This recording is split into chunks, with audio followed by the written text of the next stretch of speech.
Let's see here. That's pretty sweet.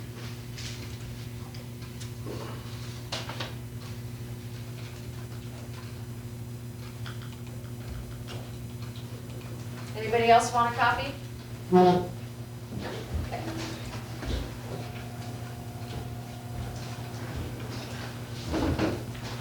And everybody knows how to save this as a PDF, right? You just go into Save As and pull up PDF, and that way you're not sending it to the other agent as a live Excel document.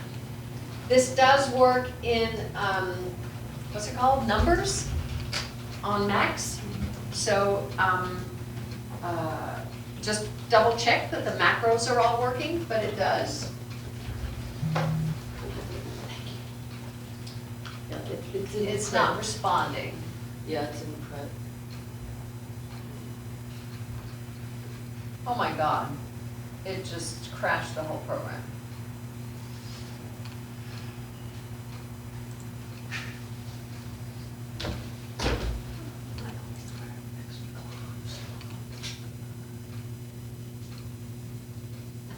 It's going to take several minutes to recover our information.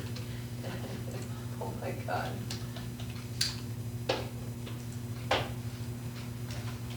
Okay. The last thing that we have to prepare is our escrow instructions. And that is in the documents with our office forms. So in office forms, go to E for escrow instructions, and there it is. Now why it's in there twice, I don't know, but we'll fix that. Okay. And escrow instructions is also a fillable, not also, but it is a fillable PDF. So keep in mind that in order to save it filled in, you're going to have to print it to a PDF writer. You cannot save a fillable PDF, right? You have to print it to a PDF writer. And if you don't know what I mean by that, so I'm going to download it. Put it in my downloads. I'm going to hit print.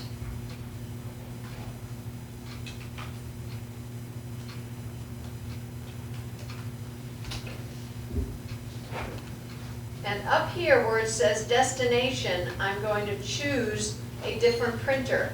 I'm going to save as PDF. When it lets you print to save as PDF, it's different than just saving the document. Why?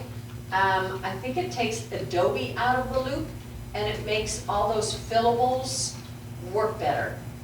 We're getting a lot of corrupted versions of the escrow instruction sheet, and so this is the way to do that. Sometimes also when you have signed documents and you go to upload them and you can't see the signatures, save them by printing them to a PDF writer, and that should save the signatures.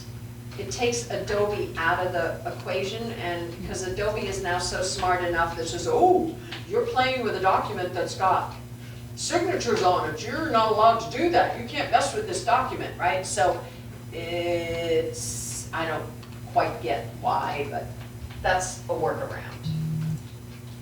All right, so over here we're going to give our property address, and then we're going to fill out the essence and the basics of this transaction, give our escrow company, our escrow officer, their phone number, their email address, and the escrow reference number.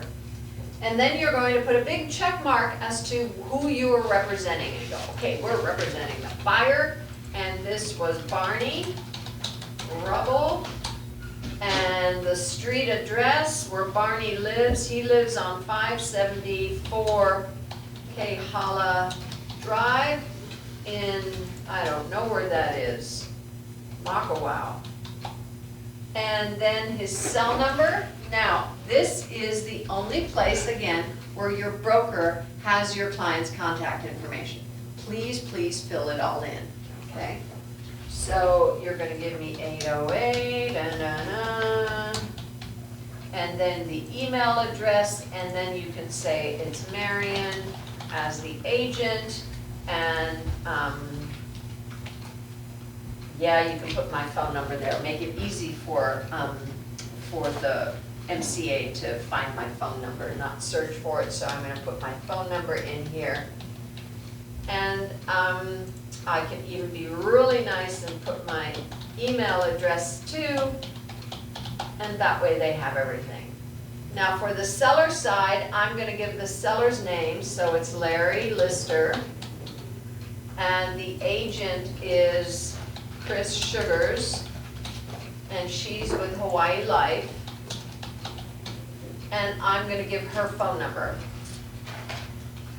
So I don't obviously have the seller's contact information, nor is that my business to have, but your broker needs to know who the other agent is and how to contact that other agent. So please give the contact information.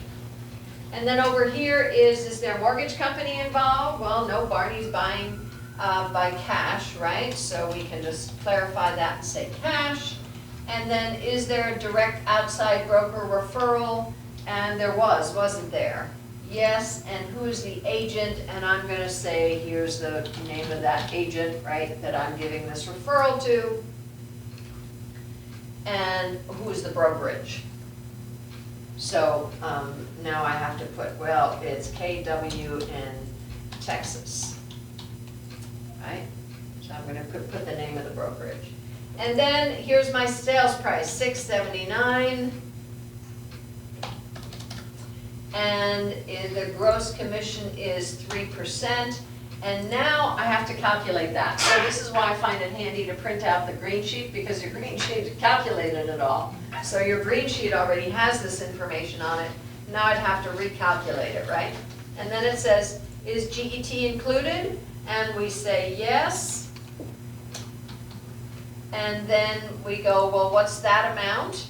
What does that come to? And you go, well, it's 4.166% on whatever the amount was. And then I'm gonna give the total here. What's the total commission that we expect? This needs to be sent to your broker, and your broker needs to sign it, and then please note the special instructions. Please notify Keller Williams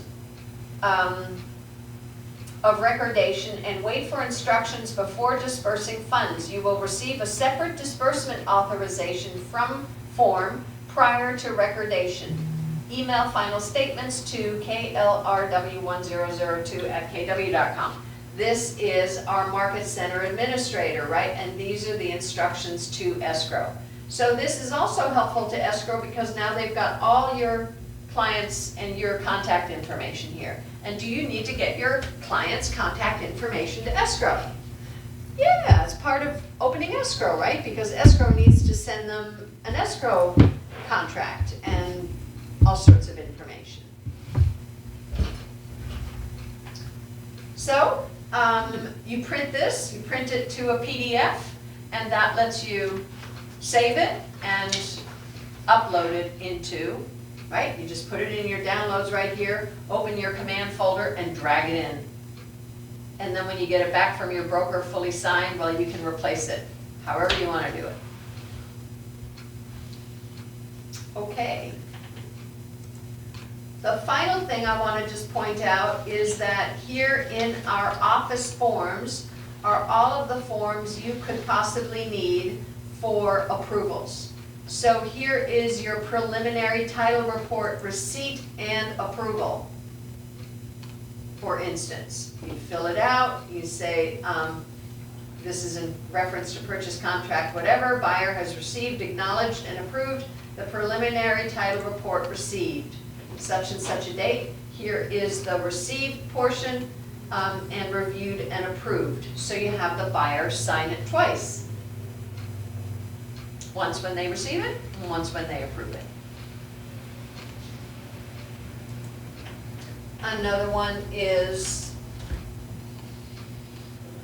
here's an extension of contingencies. In other words, everything's going to be late, so you fill in all the top, and you go here and you say contingency survey, and you go, the due date was, as per the contract, was December 15th, and the new date is going to be December 19th. It's as simple as that. You can do another one here, the termite inspection is gonna be late, whatever you need to move, right? You can move 1 or up to 3 contingencies, and here is an agreement between the buyer's signatures, and then you have the seller's sign.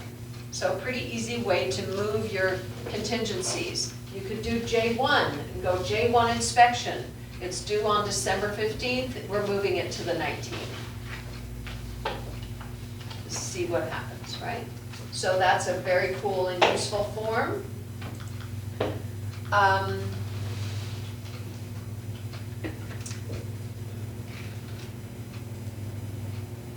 By the way, here's a little how-to on how to use clause editor in zip forms. So if you don't remember how to use the clause editor and the fact that we have lots of clauses in there, here's a little how-to use the clause editor in zip forms. All right, here's later discovered information disclosure. If you've got later discovered information and you want to pull that, reopen the seller's disclosure area, here's the form to do that with.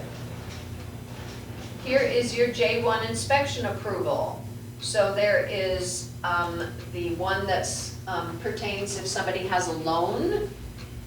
So it looks a little more complicated, but it's really pretty straightforward. Do they approve, do they not approve, or do they approve, but here's some repairs that have to be made.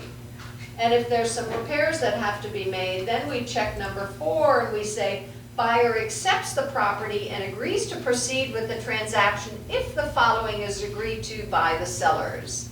And you choose one, right?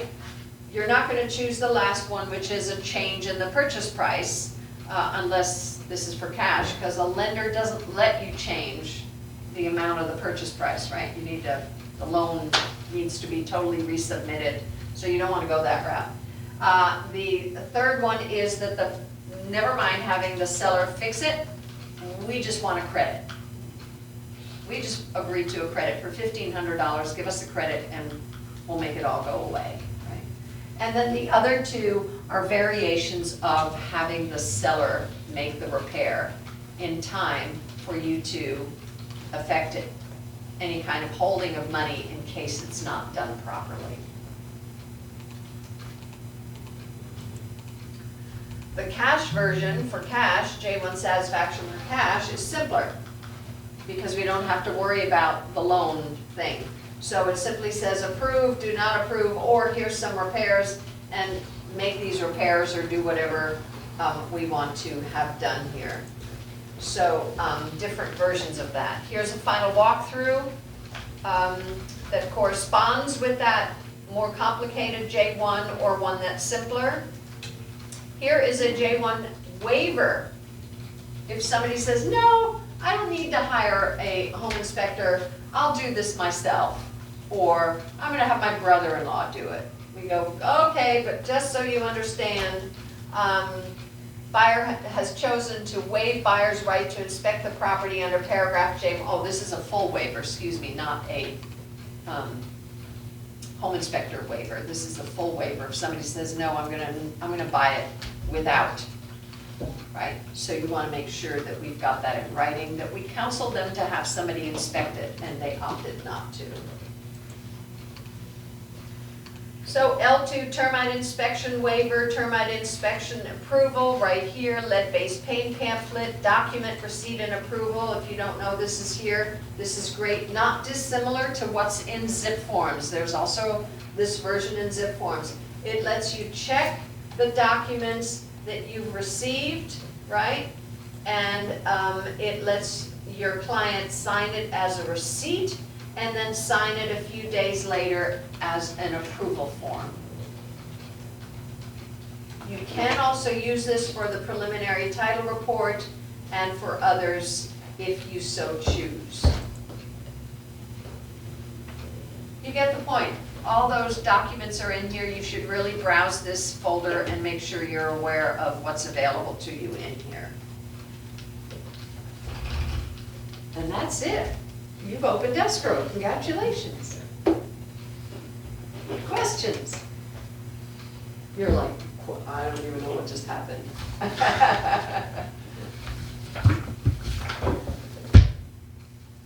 Well, thank you very much.